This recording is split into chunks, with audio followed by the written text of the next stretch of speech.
दक्षिका भूतनी को वापस पर्वतों के पास भेजने के बाद दादी जी गांव आकर मुखिया जी से इस तरह कहने लगी, इस गांव की महिलाओं की धैर्य साहसों की वजह से आज मैं उस दक्षिका भूतनी को भगा पाई हूँ, लेकिन अब वो भूतनी बदले की आग में भड़क रही है। वो कभी भी हमारे गांव पर हमला कर सकती है, इसलिए हम सबको बहुत सावधानी से रहना होगा।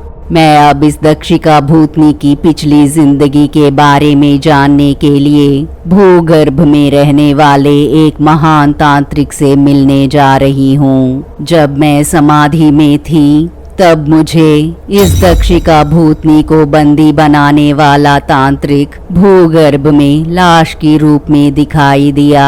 मुझे उनकी आत्मा से बात करके उस दक्षिका भूतनी के बारे में जानने के लिए फिर से समाधि में जाना होगा। उसके बारे में पूरी जानकारी जानने के बाद ही हम उसे कैद कर सकते हैं। और जो काम हर रोज तुम लोग करते आ रहे हो वो सारे काम हर रोज होनी चाहिए। इससे पहले आपके गांव से कोई भी मरे मैं उस दक्षिका भूतनी को संहार कर दूंगी, और तब तक हमेशा की तरह जैसे हो रहा है वैसे ही होना चाहिए। और इस चमगादड़ के खून को उस पर्वत के पास डाल देना होगा। इन नियमों का उल्लंघन किसी को नहीं करना चाहिए। ये सुनकर मुखिया जी ने कहा, जरूर दादी जी जरूर, आप इतना कुछ कर रही हैं तो बदले में हम इतना तो कर ही सकते हैं। और आप जल्दी से जाकर उस दक्षिका भूतनी के बारे में सारी जानकारी प्राप्त कर लीजिएगा।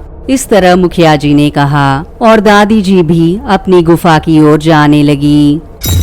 गुफा में आने के बाद वो कोई मंत्र जाप करने लगी। हिंदड़ादड़म ओम याम हिंदड़ादड़म ओम ही मंत्र विराजणम। इस तरह मंत्रों के पढ़ने के बाद उनकी आत्मा बाहर निकलकर सीधा जिस जगह पर उनकी समाधि बनवाई थी ठीक उसी जगह के अंदर चली गई। वो आत्मा भूगर्भ से होकर एक कंकाल के पास आ रुकी और अपनी शक्तियों से एक दीप जलाई। वो आत्मा उस कंकाल के सामने बैठकर इस तरह कहने लगी, दक्षिका भूतनी को कैद करने वाले महावीर, तुम्हारे किए काम की वजह से आसपास के गांव वाले शांति से जी रहे हैं, लेकिन पूर्णिमा और अमावस के दिन बहुत से लोग अभी भी बलि हो रहे हैं। आप अगर उस दक्षिका भूतनी के बारे में मुझे बताएंगे तो मैं उसे पूरी तरह से संहार दूंगी। आपके आशीर्वाद हो तो मैं वो काम जरूर पूरा करूंगी। दादी जी के ऐसे कहते ही उस कंकाल से एक स्वर सुनाई दिया, तांत्रिक दादी जी की स्वागत करता हूँ। उस भूतनी को कैद करने के लिए बहुत से लोगों ने कोशिश की है और उनमें से मैं भी एक हूँ। मैं उसे पूरी तरह से कैद नहीं कर पाया, इसलिए कम से कम महीने में बस 2 लोग ही बलि होने के जैसे मैंने इंतजाम किया है। लेकिन फिर भी उस भूतनी की प्यास और भी बढ़ती जा रही है। वो भूतनी वहां पर कैसे पहुंची मैं तुम्हें बताता हूँ। इस तरह उस कंकाल से एक स्वर सुनाई दिया। तब दादी जी की आत्मा ने कहा, मुझे बताइए वो दक्षिका भूतनी कौन है और उसने यहाँ पर क्यों प्रवेश किया। इस तरह दादी जी की आत्मा ने उस कंकाल से पूछा। भूगर्भ में उस तांत्रिक की कंकाल के अंदर से उसकी आत्मस्वर सुनाई दे रही थी, दादी मैं तुम्हें उसकी पिछली जिंदगी के बारे में बताता हूँ, ध्यान से सुनो। सिद्धापुरम गांव में कई साल पहले सीताराम और ईश्वरम्मा नाम के 2 पति पत्नी रहते थे। उन दोनों को कई सालों से संतान ना होने की वजह से बहुत दुखी रहा करते थे। हर रोज रात के समय अपने काम को खत्म करके दूसरे गांव से अपने गांव वापस आते वक्त एक महिला आर्तनादों के साथ वहां पर आ पहुंची और वो उनसे इस तरह कहने लगी, कृपा करके आप मेरी मदद कीजिए। मेरा घर आग में जल रही है और मेरी बेटी उसमें फंसी हुई है और वो बेचारी वहाँ पर तड़प रही है। कृपा करके आप उसे बचाइए, मेरी बेटी को बचाइए, मैं आपके पैर पड़ती हूँ। इस तरह वो महिला बहुत ही दीन अवस्था में वहाँ पर आकर रोने लगी।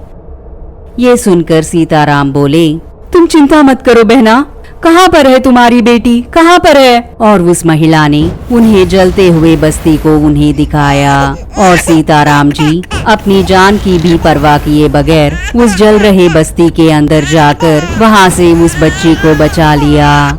ये देखकर ईश्वरम्मा ने कहा, हे भगवान, कितनी बड़ी मुश्किल आ पड़ी है। बेचारी बच्ची इतने समय तक आग में तड़प रही थी। उसकी माँ की ममता को देखा था ना आपने, बेचारी कितनी तड़प रही थी ना। और वैसे वो कहाँ पर है?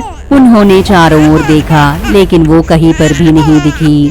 जब सीताराम उस जगह पर गौर से देखा तो वो महिला वहाँ पर लाश बनकर नीचे पड़ी हुई थी। ये देखकर सीताराम बोले, अरे ईश्वरम्मा, हमसे जिसने बात किया है वो इसकी माँ है और वो कुछ देर पहले ही आग में जलकर मर गई है। और जो महिला हमसे बात करने आई थी वो शायद इस बच्ची की माँ की प्रेतात्मा है।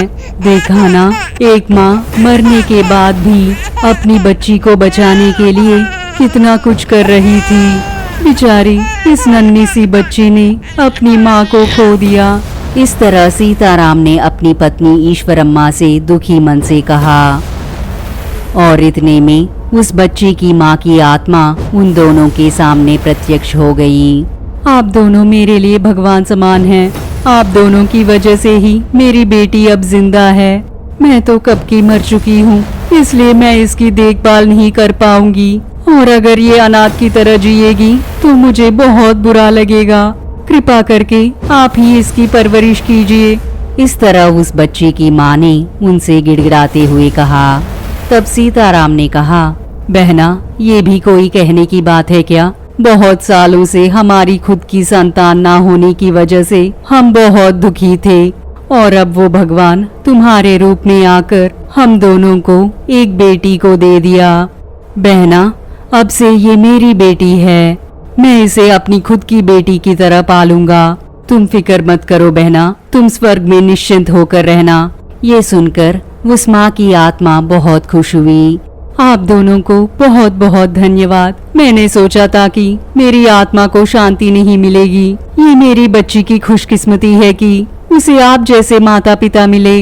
मेरी बच्ची का नाम दक्षिका है। मैं दक्षिका से बहुत प्यार करती हूँ।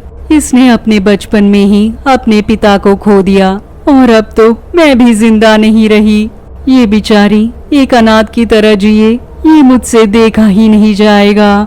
आप दोनों मेरी बच्ची को अपनी बेटी की तरह पालने वाले हो। इससे बड़ी खुशी की बात मेरे लिए और कुछ नहीं है।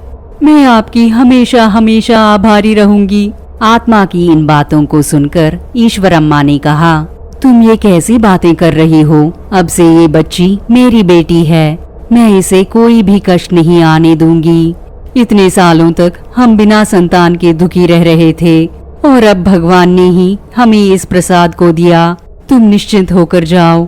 ईश्वरम्मा की इन बातों को सुनकर दक्षिका की माँ ने इस तरह कहा, मेरी आत्मा को यहाँ से जाने की अनुमति नहीं है, इसलिए मैं यहीं पर इस पेड़ के ऊपर ही रहूंगी। लेकिन मुझसे किसी को भी कोई हानि नहीं होगी, बल्कि अगर आपको कोई सहायता चाहिए तो मैं आपकी सहायता करूंगी। ऐसा कहकर वो आत्मा वहाँ से अदृश्य हो गई।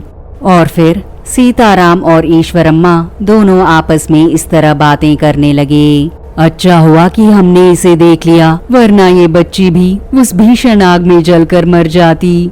ऐसा कहकर वो दोनों उस बच्ची को बहुत ही लाड प्यार से पालने लगे। और फिर कुछ ही दिनों में अब दक्षिका 10 साल की बच्ची हो गई। लेकिन तभी सीताराम जी शीतला रोग से ग्रसित हो गए थे। इस वजह से उन्हें किसी ने भी काम नहीं दिया। उनकी परिस्थिति बहुत बदतर होती जा रही थी। उनके पास खाने के लिए भी कुछ नहीं था। कुछ दिनों बाद ईश्वरम्मा भी बीमार पड़ गई और वो दक्षिका की माँ की आत्मा सिर्फ सीताराम और ईश्वरम्मा को ही दिखाई देती थी, दक्षिका को नहीं दिखाई देती थी।